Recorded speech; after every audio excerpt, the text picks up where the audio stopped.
How to Succeed in Business Without Really Dying by Kevin Sharp. Everybody always loved the big old table in the boardroom. They talked about it all the time, about how it was so old, how it had so much history. They talked about it like it was better than some people. Maybe it was. Most people ain't that great. What got me was them going on like ants at a Sunday lunch about who built it, who owned it, how long it had been in the family. Used to drive me crazy. How did any of that even matter? Here's my rule. It either happened before you were born or after. If it was before, don't worry about it. You can't change it. If it was after you were born, you still probably can't do anything about it. History is another word for saying you either got screwed because of something that happened a long time ago, or you got lucky because of something your daddy's daddy did a long time ago. No such thing as independence. Everything's gotta wait. The funny part of this story is, I actually like the damn table. It was the only thing I ever did enjoy about meetings. All those lawyers droning on, all those PowerPoint presentation slides, all those talks about stock prices. It was like a funeral without any singing. And no decent food either, or liquor. Not even a stripper. List goes on and on. So, whenever I was trapped there, waiting for people to stop talking, I would stare at the table. I watched that smooth wood surface shine all pretty, reflecting the ceiling lights above. Now it was my sister Lydia was reflected in it, holding out a glass of mineral water for me, looking like she'd been rode hard and put away wet.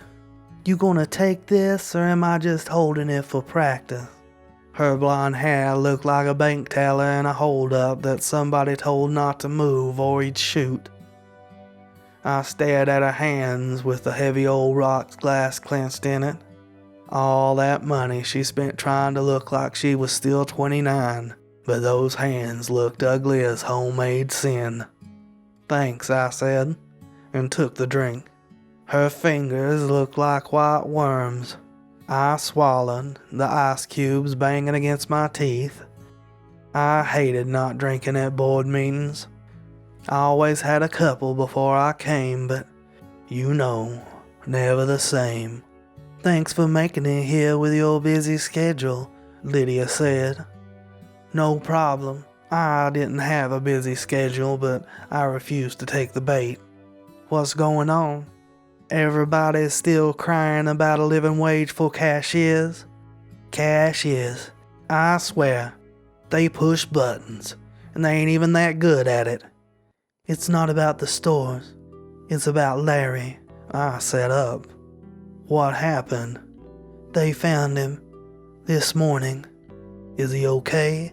Where was he? He's not okay. The company is going to make the official announcement today. I wanted to tell you in person. And out came the tears. I hated it when she cried, which wasn't often, but still. She looked so human when she did. Instead of the robot ice queen, she looked like 99% of the time. That's what she was like growing up. Homecoming queen, class president, soccer star. I wasn't. I was out in the parking lot, kicking the shit out of kids, drinking all night, parking the car on the front lawn. 'Cause I knew. By then it was obvious. Even though I was his son, Daddy wasn't going to tap me to replace him when he went out. I should have been more like Larry, who figured it out way before I did. She works harder, she wants it more, and look, Cole, I remember him telling me, she's smarter than both of us put together, so don't worry about it, live life, enjoy yourself. We're still rich. Who wants to run a goddamn business anyway? Larry was right. She got the 60% share, and Larry and I got 20 each. At least he didn't say I told you so, which made it worse. Larry moved out of Arkansas a few months after our daddy died. Big Al Rochester himself, founder of Austin Stores Incorporated. I decided to settle in here, got myself married, then I got myself divorced. Had a kid who looks a little like me that I paid some tramp in Mississippi a fortune for every month. In my free time, I went to board meetings once a month and stared at my reflection in the table while Lydia told everybody what to do. Larry moved around.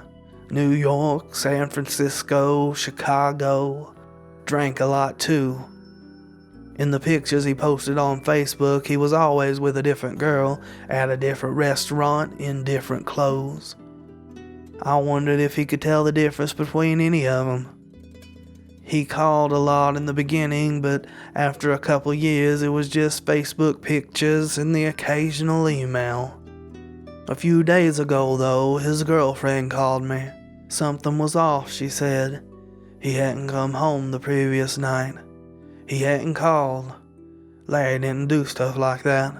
I didn't know why she was calling me. Like I said, Larry hadn't really kept in touch. But family is family, I guess, so I gave her Mason's number. Told her he'd take care of it. 20 minutes later, Mason called me. Larry was definitely missing, but they'd find him, no problem. And they did, just not in the way anybody wanted. After Lydia was done crying, she told me the whole story. Larry had been missing for 5 days total.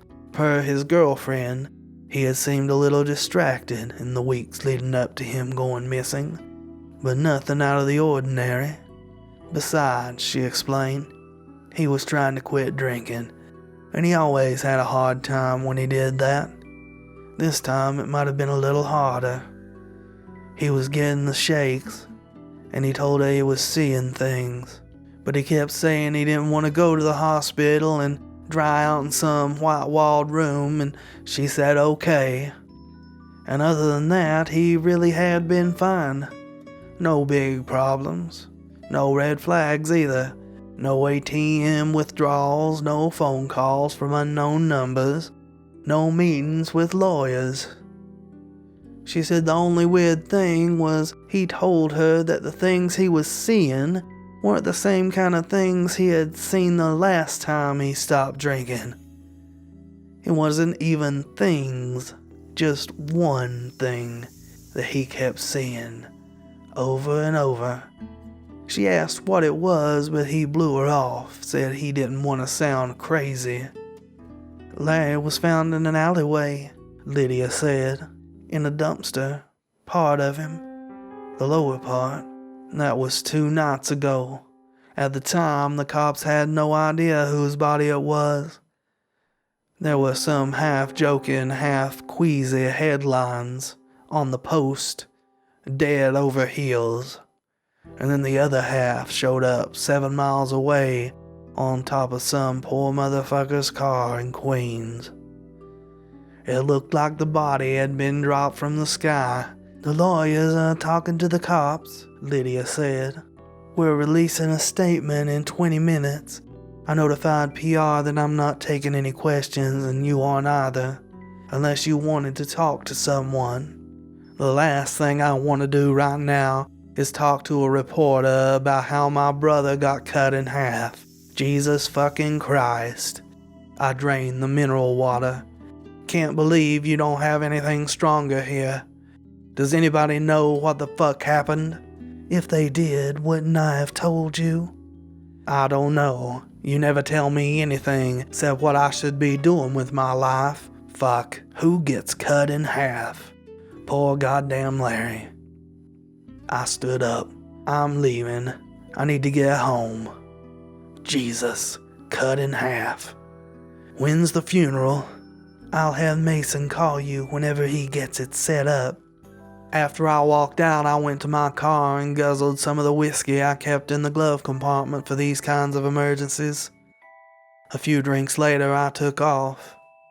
The roads out here are all straightaways. The whiskey made everything hot.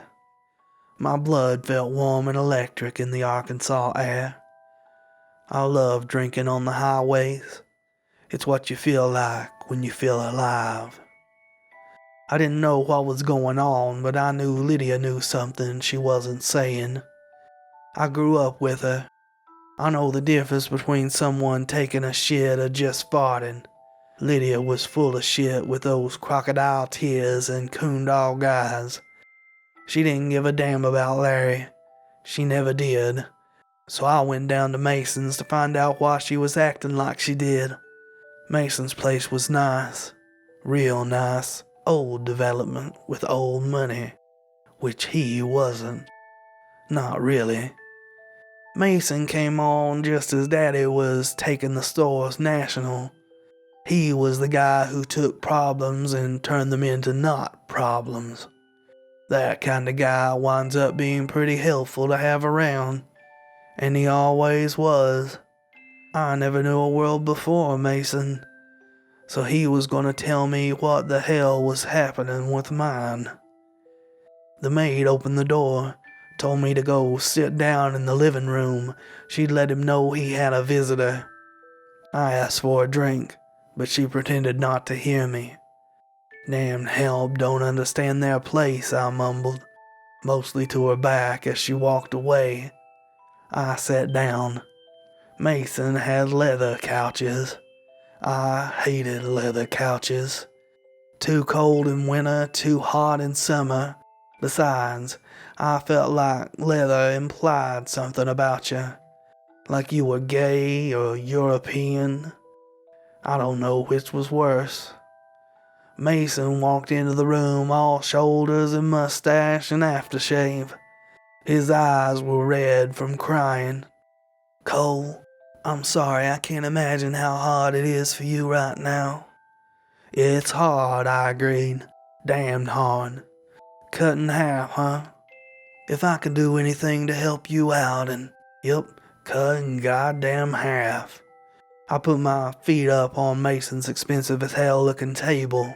That's a real fucking shame. How does something like that happen, I wonder? It's a little early to be drinking, Cole. Let me call a car for you. This business has been upsetting for us all. No need to ruin it by making ugly little scenes. The only ugly little scene I'm gonna be making is letting everybody know exactly what you do in your private time, in your bedroom. And if you think that doesn't matter anymore because it's 2015 and Barack Hussein Obama is in office and the Supreme Court done lost their minds, you're right. It doesn't matter. Not in most places, but I put in a water chew. This is Arkansas. Now give me a cup. I need something to spit in. After the maid brought a cup with a look of disgust, Mason sighed real elaborate-like and then, finally, started talking. Before you or your siblings were ever born, your father started Austin Stores. He was obsessed with being successful, and he was, almost immediately so. 20 stores in 3 years. Everywhere you went there was an Austin's. You're familiar with the saying, I'm sure. He smiled at me. I didn't say a thing. But to your father, to his eternal credit and curse, beloved excess was the only true success. And he didn't want to be regional. He wanted to go national. And national takes money. A lot more money than he had, but not more than he could get. You understand better than others, I suspect, that in spite of everything we Americans tell ourselves about being so civilized, we really aren't. There's something in us that is secret, a beating, primitive heart. There are places we don't know about. The maps don't go everywhere. You know what I mean? I shrugged and he sighed again. Your father knew about a town, a very old, very small town called Resurrection. His daddy, your grandpa, told him about it. Said he had family up there. If you ever needed something, anything at all, he was to go there and ask. I ain't never heard of no Resurrection, Arkansas, I frowned. It's in Ohio, not Arkansas, and nobody's ever heard of it, so I'm not surprised you haven't either. And before I continue, I want you to remember one thing. This is a true story, and the thing about true stories is you should hope you never hear one, because the truth is the last thing you should ever hear. Mason took a deep breath and with that, resumed his story. It takes about 12 hours to get to Resurrection, which meant your father got there in the middle of the night. He found the town almost unbearably dark. His was the only car prowling the streets, its headlights flashing out and lighting up the nondescript scenery. There were street lights on the main street, he noticed, but none of them were turned on. There wasn't a light on in the entire town except at the hotel he was going to stay at. Upon seeing the place, he was set upon by a feeling of deep unease. The ornate building dominated the block in which it was located, amidst indistinguishable Georgian colonial houses, all in poor repair. The exterior of the place was defined by sweeping balconies and bizarre statues carved into the glistening red brick.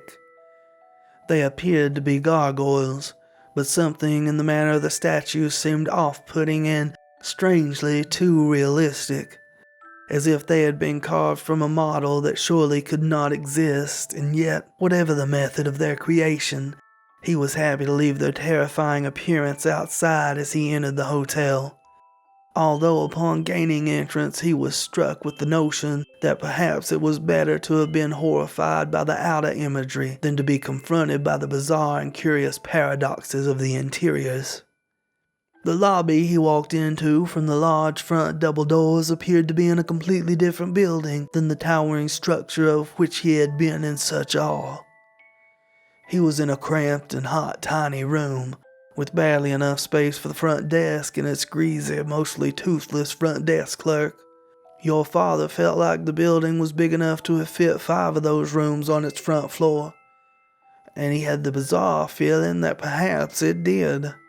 Multiple rooms hiding in a building with different doors opening to each depending upon who or what you were. The front desk clerk checked him in with a queasy smile, apologizing for the broken air conditioning. You'll have to sleep with the windows open, he said. His voice sounded like an old car trying to shift on a worn engine. But make sure the screen is in, he said. Any big holes in it you call the front desk. We'll bring you up a new one. Don't want anything in here that ain't paying. Your father took the stairs up to his room, dumped his bags and opened the window. He tried to get comfortable, but all night he could barely sleep. Said the room felt strange, that he could hear something behind the wall like furniture moving. And whenever he would settle down, he'd think he'd see something at the window, watching him with glowing, inhuman eyes, like an owl, but far too large to be an owl. But he kept telling himself he was crazy. What could be watching him on the 3rd floor? And by the time he did fall asleep, the sun was coming up, and pretty soon the front desk clerk was knocking on his door, telling him he must be a pretty popular man, seeing that he already had some visitors. There were 3 of them, and they came in his room with 2 in the front and 1 in the back. The 2 in the front were nothing special. A man and a woman, both probably in their 40s, both a little overweight. They looked like people you would never notice. aggressively average. He guessed from the way they stood together that they were probably a couple. He wasn't sure what that made the one standing behind them. Whatever it was wearing strange, loose-fitting clothes, almost like robes, with a hood pulled down tight that completely obscured its face. He thought that might be a good thing, because whatever it was gave him a strange feeling in him, like somebody was tap dancing across his grave. They introduced themselves as some kind of distant relatives of his, cousins of an uncle twice removed or something like that. They asked why he was in Resurrection. He told them what his father had told him. If he ever needed something, he could go there and he'd get what he needed. "What do you need?" they asked him. And he told them he needed money. Not a ton, but more than he could get any other way. The two looked at each other, then at him. They didn't say anything. They just watched him. The room was just getting hotter. His back was starting to sweat in the damp Midwest morning. He kept alternating, trying to see what was under the thing's hood and not looking at it at all. He had the worst feeling that whatever it was in the robes, and he was starting to feel that it was a whatever and not a whoever, hadn't taken its eyes off him since he opened the door. The couple finally broke the silence. The man asked him if he was sure he wanted to do this. Your father told him yes, of course he was. The woman asked him if when his daddy told him about getting help, if he had mentioned anything about the price you have to pay to get it. Your father shook his head. The two figures looked at each other. The woman said, "If we help you, you help us." That damn thing was staring at him when he said yes, and he swore he saw it smile. And that's how your father, Big Al Rochester, wound up driving as fast as he could out of Resurrection that afternoon, with enough money to take Austin Incorporated nationwide in his bank account, my phone number to call once he got back home, and a new responsibility in his passenger seat, silent and wearing its shapeless dark robes and hood. Mason leaned back into his chair and took a drink of the tea that the maid had brought him as he told the story. I stood up and started to talk, but I couldn't say anything. True story, Mason smiled. Every word. Why did they tell him to call you? I managed to ask. My head was spinning. I'm from there, and I have certain qualities which made me an excellent choice to assist both your father with his business and with Bertha. Bertha. That's her name. Now, when your father took her home, he didn't quite understand what he was getting into. To him, it was a business deal. To her, well, I suspect she fell in love. Mason, don't piss on my back and tell me it's raining. If this is a joke. No joke, Mason said calmly. The sun outside was beginning to dip in the sky. Shadows were getting bigger across his expensive carpets. There's more too if you want to know. Of course I do, I said. But I didn't. Your father kept Bertha on the top floor of his house. He locked her up in the attic and hired a nurse to take care of her. You probably remember her as one of your housekeepers who never seemed to do anything. Are you okay, Cole? You look quite ill. I used to hear noises at night. I thought the place was haunted. I felt like my legs were about to go out under me. It was haunted, just not the kind of ghost you thought it was, Mason said, then sighed. And then I got a phone call one night, from him, late. He was drunk and had really worked himself up into a lather. It took a considerable amount of time, but I finally got him calmed down. He said he had made a mistake, an awful one. I asked him what kind of mistake, and he told me. Mason shook his head. But we fixed it, found him a nice young girl, good family, married him off fast. A few months later, Lydia was born. The math was a little off, but that wasn't really discussed. Your father at that point was pretty rich. Nobody likes to say too many mean things about too rich a people. He grinned. You never know what'll happen to you if you do. A year or two later, though, it happened again. We took care of it. It wasn't easy, but we did. We talked to your father. He said he was sorry. He swore that would be the last time, but it wasn't. 2 years later, it happened again. Every time Bertha had the child, we had to get a new doctor for the birth. They all went insane after the procedure. One of them went mad during it. There are some things in this world a man isn't meant to see. I remember standing down on the second floor. The sounds of her screams as her children were taken away from her, he grimaced. I think it was the last one that did her in. Was that Larry? She was never right after that.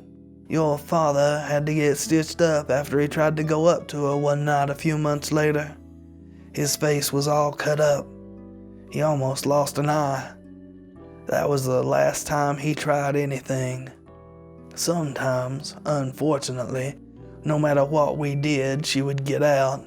They'd find deer ripped up in the fields, chickens cut open in the hen house, a missing local kid, he winced. Those were the worst. But no matter what, we'd always get her back. Then Al died. At first, it was business as usual. Nothing changed. But at some point, I grew lax. We all did. 2 weeks ago, I went to the house to make sure everything was still proceeding without incident.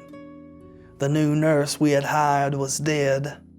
All cut up, like someone dug into her neck with a shovel, he shuddered.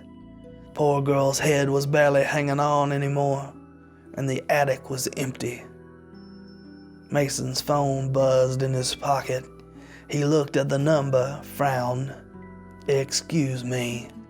After he left the room, I sat on the couch, unable to think. I scooped the water tobacco out of my mouth and dumped it into the snow-colored china teacup. My lip felt scraped out and raw. Did Mason just tell me my mother was some kind of monster? Mason walked back into the room, face tight and tense. Your sister is missing, he said. They said she was in a conference room and she didn't come out. They went in, but there was nothing there, just blood. That's not possible. I sat straight up on the couch, my heart banging. I just came from there. What do the video cameras show? They said the footage is corrupted, which is shorthand for, if you'll excuse the language, irrevocably fucked up. In the feed, it shows you and her talking, and then you leave. At that point, she is standing in the room alone. Then she turns to the door, which opens, and the picture goes to a burst of static. The feed comes back 5 minutes and 19 seconds later to show a completely empty room. What's that mean, Mason? I sounded high-pitched and panicked, I knew, but I couldn't help it. What's that mean? What's going on? Mason shrugged and walked over to the bar. It means I need a drink. Want one? I took the scotch he offered me. Why'd she kill Larry like that, if she's his mom? She's not just Larry's mom, he smiled. But to answer your question, if you asked your father why she did that, you get a bunch of answers. He'd say she's crazy, a monster from a monstrous town. He'd say she needs to be put down, but I wouldn't say that. Mason took a long drink. I'd tell you to think of a mother bird. What would that mother bird do if a human touched her babies? That touch poisons them. She's just trying to do what's best. That's what I'd tell you, if you asked me. I stood up, drained my glass, and started to walk out. Where are you going? Mason asked, surprised. I'm going home.